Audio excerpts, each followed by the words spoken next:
नमस्कार। बहुत दिनों के बाद आपसे मुलाकात हो रही है।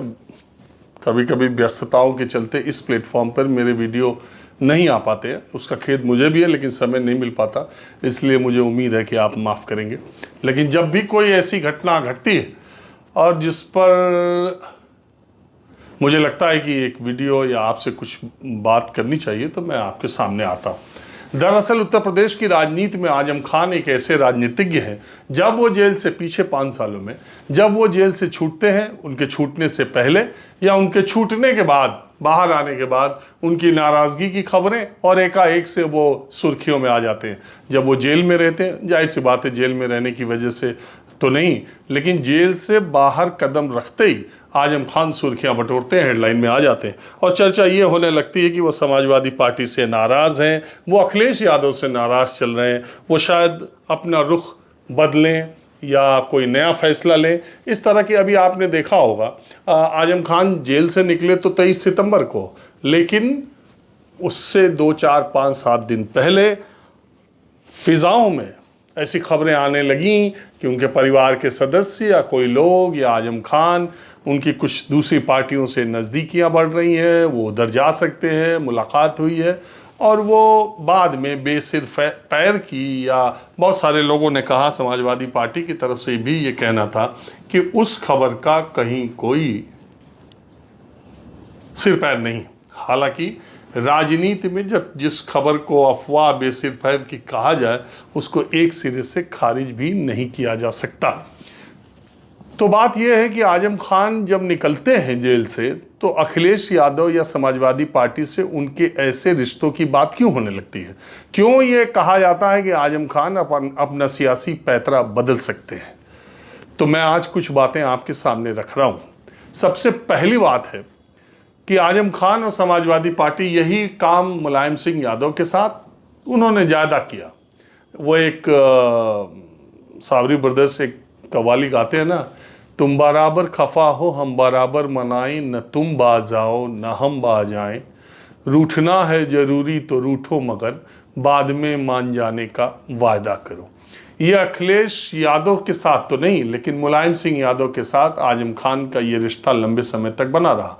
अक्सर वो रूठ जाया करते थे, अक्सर वो अपनी नाराज़गी अपने बयानों से, अपने आँखों से, अपने पैतरों से मुलायम सिंह को वो ये संदेशा भिजवा देते थे किसी न किसी तरह से कि वो नाराज़ चल रहे हैं। मुलायम सिंह यादव की 2-3 बहुत बड़ी कमजोरियां थी। सबसे पहले, पढ़े लिखे लोगों से वो बहुत प्रभावित रहते थे। दूसरे, अच्छी तरह से तकरीर करने या भाषण देने वाले लोगों को अभी वो बहुत तवज्जो देते थे। तो जब से आजम खान को उन्होंने देखा, आजम खान को उन्होंने, मैं ये तो नहीं कहता कि आजम खान की ज़रूरत मुलायम सिंह यादव को ज़्यादा थी, लेकिन मैं ये कह सकता हूँ कि दोनों को एक दूसरे की ज़रूरत थी। तो आजम खान, ऐसा नहीं है, आजम खान को भी मुलायम सिंह यादव की उतनी ही ज़रूरत थी जितनी मुलायम सिंह यादव को आजम खान की थी। लेकिन नेताजी बड़ी शख्सियत थे, इसलिए उन्होंने आजम खान को उनके कद से ज़्यादा तवज्जो हमेशा दिया। हालांकि पार्टी के लिए आजम खान कितने मुफीद और फ़ायदेमंद रहे हैं, ये पार्टी के लोगों से आप अगर पूछेंगे तो वो आपको बताएंगे। गाजीपुर से लेकर गाजियाबाद तक एक भी मुस्लिम नेता, यानी माइनॉरिटी का एक भी नेता आजम खान को सुहाता नहीं है और आजम खान उसे सुहाते नहीं हैं। चाहे वेस्टर्न यूपी के नेताओं को ले लीजिए या ईस्टर्न यूपी के नेताओं को ले लीजिए, आजम खान ने मुलायम सिंह यादव के अलावा पार्टी में किसी को कभी कोई तवज्जो नहीं दी। हमेशा उन्होंने पार्टी में अपनी तवज्जो चाहिए। आजम खान का कोई जनाधार नहीं हो, ऐसा भी नहीं है। आजम खान इतनी बार सांसद, इतनी बार विधायक, राज्यसभा के सांसद बने हैं, उनका एक कद है और उन्होंने अपनी तकरीर से, अपने भाषणों से, अपनी बातों से समाजवादी पार्टी को जितना फ़ायदा पहुंचाया है, उससे कई बार ज़्यादा नुकसान में भी और मुसीबतों में भी डाला है। इसके बावजूद समाजवादी पार्टी उनके साथ मजबूती के साथ खड़ी रही।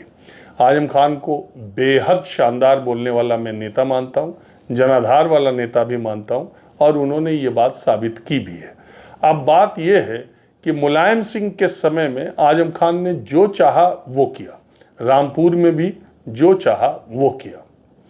दो तीन किस्से हैं। कई बार लोगों के दिमाग में आता है कि रामपुर को लेकर आजम खान ऐसे क्यों हैं, वो अपने फैसलों को लेकर, रामपुर को लेकर इतना पॉजिटिव क्यों रहते हैं। मैं आपको बताऊं, आजम खान, एक किस्सा आजम आपको सुनाता हूं, जो बहुत सारी बातें आपको आजम खान के बारे में पता नहीं होंगी।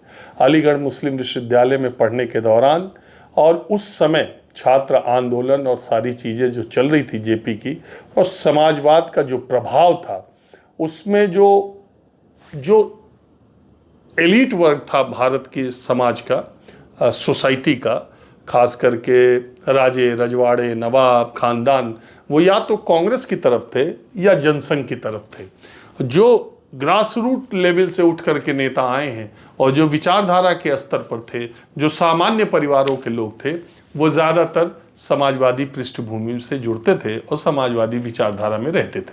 आजम खान पर भी समाजवादी विचारधारा का बहुत प्रभाव पड़ा, और इसी अपनी नर्सरी से, जो पॉलिटिकल नर्सरी से निकला उनका जो दिमाग था, वो रामपुर के नवाबी खानदान के खिलाफ या उनके आधिपत्य या उनके राजनीतिक दबदबे को खत्म करने का उनको एक नशा सा सवार हो गया। आपको मालूम है कि रामपुर के नवाब खानदान के लोग ही वहाँ लोकसभा और विधानसभा की सीटों पर, लोकसभा खासकर, ज़्यादा लंबे समय तक काबिज रहे, और जिसकी तरफ इशारा करते वही विधानसभा का भी चुनाव जीतता। आजम खान जब पहले आए तो नवाब खानदान से उनके रिश्ते ठीक थे, ऊपर नवाब खानदान जीतता रहा, नीचे आजम साहब जीतते रहे।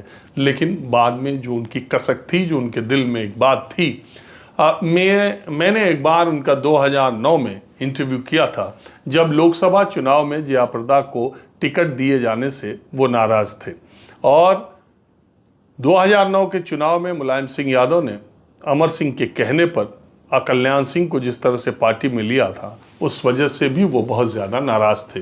उनको पार्टी से लोकसभा चुनाव के बाद 6 साल के लिए निकाल भी दिया गया था।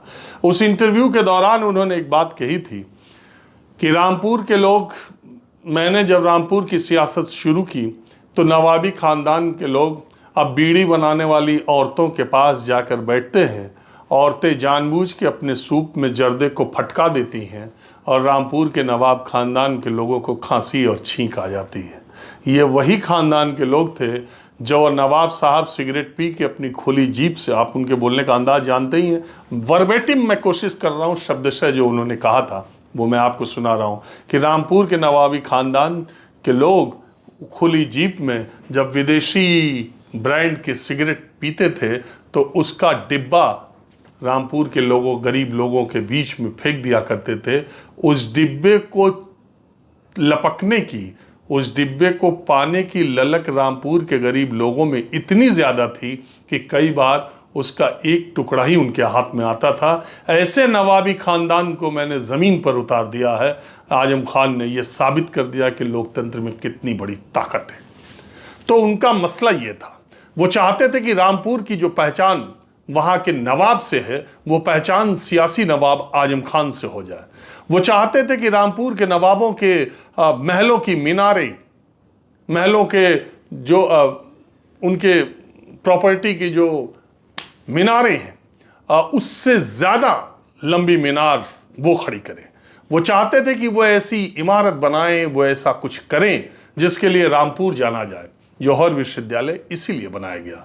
रामपुर में जौहर विश्वविद्यालय की एक मीनार वहाँ के नवाब के महल के मीनार से लंबी है, और वो बहुत हद तक इस मामले में कामयाब भी रहे कि पिछले 20 वर्षों में रामपुर की पहचान अब रामपुर के नवाबों से ज़्यादा आजम खान के लिए, इस मामले में वो बहुत कामयाब भी रहे। तो मूल मसला ये था, और रामपुर के लिए उन्होंने उतना ज़्यादा किया, अगर सैफई में 1 मिनट लाइन नहीं कटी इटावा में समाजवादी पार्टी में, तो रामपुर में भी 1 मिनट के लिए नहीं कटी। रामपुर और सैफई की सड़कें पूरे उत्तर प्रदेश में एक सी हैं। दोनों के डिवाइडर देख लीजिए, दोनों के साफ सुथरे देख लीजिए आप। उस जमाने के जो रामपुर के अंदर नवाबों ने जो गेट बनवाए थे, उस गेट को और ऊंचा बनवा के आजम खान ने उसका नाम भी बदल दिया। तो कुल मिला के रामपुर के नवाबों से उनकी एक जो बात थी, तो उनके सियासी वर्चस्व को आजम खान ने तोड़ दिया। ये बात अलग है कि 2004 के लोकसभा चुनाव में जयाप्रदा को टिकट दिए जाने का उन्होंने समर्थन किया था, लेकिन आजम खान बिरले ही होंगे इस दुनिया में जिनको आजम खान लंबे समय तक जो आजम खान के पैमाने पर लंबे समय तक कोई टिका हो। आजम खान बहुत जल्दी किसी से नाराज हो जाते हैं, बहुत जल्दी उनका मोह भंग हो जाता है। जयाप्रदा के साथ भी हो गया और उनके विरोध के बावजूद जयाप्रदा जब चुनाव जीत गई उनको पार्टी से निकाल दिया गया। ठीक इसी तरह फिर वो वापस आए पार्टी में, फिर वो मंत्री बने, उनका 5 साल वो मंत्री रहे और फिर उन्होंने अपना जो जलवा जरकार था वो उसी तरह से रामपुर में बनाया। उनकी मुश्किलें शुरू हुई 2020 में योगी आदित्यनाथ की सरकार आने के बाद, और उसके बाद वो जेल गए। 27 महीने एक बार जेल रहे, 22 में फिर छूटे, फिर जेल गए, 23 महीने बाद अब छूटे हैं। कुल 80 से 100 से ज़्यादा मुकदमे हैं, 72 या 76 या 80 जो भी मुकदमों की संख्या, उसमें उनको बेल हो गई, वो बाहर आ गए, लेकिन वो सज़ा याफ्ता हैं। अभी बेल हुई है, पूरा मुकदमा ख़त्म नहीं हुआ है। और यही बात है कि अब्दुल्ला, तंजीम फातिमा, अब्दुल्ला उनके बेटे, तंजीम फातिमा उनकी पत्नी और आजम खान 2027 का विधानसभा चुनाव नहीं लड़ सकते। और उनके बाहर निकलने के बाद ये गाड़ियों का काफिला, ये सारी चीज़ें समाजवादी पार्टी के 37 सांसदों में से एक रुचि वीरा और एक वहाँ के स्थानीय विधायक उनको लेने के लिए गए थे। रुचि वीरा को मुरादाबाद से सांसद का टिकट दिलाने में और एसटी हसन सिटिंग सांसद के बिना कसूरवार होते हुए भी सीतापुर की जेल में अखिलेश यादव के जाने के वक्त, ये मुझे पक्की जानकारी है मेरे अपने सूत्रों के मुताबिक, कि एसटी हसन का टिकट काटने के लिए, और एसटी हसन को पिछला चुनाव में जो उम्मीदवार अखिलेश यादव ने घोषित किया था वो 19 में उस उम्मीदवार का टिकट कटवा के एसटी हसन को टिकट दिलवाने का काम भी आजम खान ने किया था। अपने खुद रामपुर से जीते थे, एसटी हसन मुरादाबाद से जीते, और उसी एसटी हसन का टिकट इन्होंने बिना किसी कसूर के कटवा के रुचि वीरा को दिलवा दिया। सुनने में आया कि रुचि वीरा से भी वो नाराज है और रुचि वीरा भी उनके पैमाने पर या उनके जो भी उनका है उन्हें नहीं लगता कि रुचि वीरा ने वो अपनी भूमिका निभाई है जो एक एमपी को निभानी चाहिए, और उन्होंने जितना उनके लिए किया शायद उन्होंने। अब मोहिबुल्ला नदवी की बात आती। अब आज की तारीख में किसी आदमी को सबसे ज़्यादा बेचैनी होगी आजम खान से के जेल से निकलने से, वो मोहिबुल्ला नदवी। मोहिबुल्ला साहब जो है इमाम यहाँ मस्जिद के हैं, संसद भवन के, वो रामपुर के सांसद रहे थे और अखिलेश यादव ने प्रदेश अध्यक्ष नरेश उत्तम पटेल के साथ लखनऊ से चार्टर्ड प्लेन से उनको भेज करके मतदान के अंतिम दिन अंतिम घंटे में रामपुर में पर्चा दाखिला कराया था और रुचि वीरा को उन्होंने मुरादाबाद से टिकट दिया था। मुझे जो जानकारी है, सीतापुर की जेल में अखिलेश यादव जब मिलने गए थे तो आजम खान ने उनसे कहा था कि आप रामपुर से लोकसभा का चुनाव लड़िए। अखिलेश यादव ने सीधे सीधे मना कर दिया था। उन्होंने कहा नहीं, आपको ही लड़ना चाहिए। उन्होंने कहा नहीं, मैं चुनाव रामपुर से नहीं लड़ूंगा। अखिलेश यादव जानते थे कि रामपुर से चुनाव लड़ना उनके लिए ठीक नहीं है और उनके पास तो सीटें कन्नौज की, आजमगढ़ की, मैनपुरी की तमाम है, उनको रामपुर आने की क्या ज़रूरत। उन्होंने कहा अगर आपका बहुत आग्रह होगा तो मैं तेजू को लड़ा दूंगा। मुझे जो जानकारी है, आजम खान ने कहा नहीं नहीं, तेज प्रताप से नहीं होगा, आप खुद लड़िए। अखिलेश यादव ने मना कर दिया और अखिलेश यादव को ये मालूम था कि जिससे भी वो राय लेंगे आजम खान शायद उस टिकट पर तैयार ना हो सकता है वो अपना कोई उम्मीदवार भी खड़ा कर दे। अखिलेश यादव ने बहुत गोपनीय तरीके से बिना आजम खान की जानकारी के मोहिबुल्ला नदवी को टिकट दिया, इमाम साहब को, और वो जीत गए। और समाजवादी पार्टी के वो लोग जो आजम खान के बहुत करीबी हैं, 2024 के लोकसभा चुनाव में उन्होंने मौलाना की, इमाम साहब की कोई मदद नहीं की, बल्कि वो दूसरी पार्टी के नेताओं की तख्ती और पंफलेट बांट रहे थे। ये जानकारी रामपुर के सारे लोगों को है। तो अब सवाल ये उठता है कि अब आजम खान की स्थिति क्या होगी। 2-3 बातें जितना मेरे समझ में आती हैं, आजम खान को शायद अब समाजवादी पार्टी की ज़्यादा ज़रूरत है। वो बोलेंगे तो नहीं। उनसे जब आज एक पत्रकार ने सवाल पूछा कि अखिलेश यादव ने कहा कि हम मुकदमे वापस ले लेंगे, तो उन्होंने एक बार भी ये नहीं कहा कि धन्यवाद है या मैं पार्टी का सिपहसालार हूँ या मैं तो संस्थापक सदस्य हूँ। उस वक्त तो अखिलेश यादव भी पार्टी में नहीं थे, जब मैंने इस पार्टी, ये सब नहीं। उन्होंने कहा अभी अभी तो हम निकले हैं। ये उनका अंदाज है, वो ऐसे ही बोलते रहेंगे और एक सस्पेंस क्रिएट करते रहेंगे। लेकिन आजम खान इतनी बार के विधायक और सांसद 50 वर्ष करीब करीब हो रहे हैं उनकी संसदीय राजनीति के, उन्हें पता है कि अगली सरकार या तो भाजपा की बनेगी और या समाजवादी पार्टी की बनेगी, और समाजवादी पार्टी की सरकार बनने पर ही उनको जो सहूलियत मिली है मिल सकती है वो मिलेगी। और बहन जी की पार्टी में बहन जी आकाश आनंद अपने भतीजे को बाहर भीतर करने में एक समय का वक्त नहीं लेती, तो आजम खान क्या बिसात हैं, और आजम खान के जो तेवर और कलेवर हैं वो बहन जी से कितने दिनों तक मैच करेंगे, ये भी एक बड़ा सवाल है। लेकिन राजनीति में किसी भी संभावना से इनकार नहीं किया जा सकता। लेकिन आज की तारीख में अखिलेश यादव आजम खान को वहां ले जाकर खड़ा कर चुके हैं जहां मुलायम सिंह यादव कभी नहीं कर सके। अब समाजवादी पार्टी में मुलायम सिंह यादव की पीढ़ी के किसी समाजवादी पार्टी के नेता में अब वो दम नहीं है कि वो अखिलेश यादव का हाथ पकड़ के पार्टी के फैसले बदलवा सके। मैंने आपको जैसे कहा कि मुहिबुल्लाह जो सांसद हैं सबसे ज़्यादा इस धरती पर आजम खान के जेल में आने के बाद, क्योंकि उन्हें जाना भी होगा और लोकसभा चुनाव के बाद वो पहली बार आजम खान साहब आ रहे हैं, वो जाएं तो आजम खान साहब मिले न मिले क्या करें, और सांसद होने के नाते उस इलाके के समाजवादी पार्टी के सबसे बड़े नेता के आने के बाद उनको जाना ही होगा। अब उनका बर्ताव उनके प्रति कैसा रहता है ये देखने वाली बात है। लेकिन आज की तारीख में मुझे ऐसा लगता है, और जो देश और प्रदेश की स्थिति है उसमें जिस तरीके से अगर आप देखें 2022 और 24 में मुलायम सिंह यादव को माइनॉरिटी का उतना वोट कभी नहीं मिला जितना अखिलेश यादव को 22 और 24 में मिला।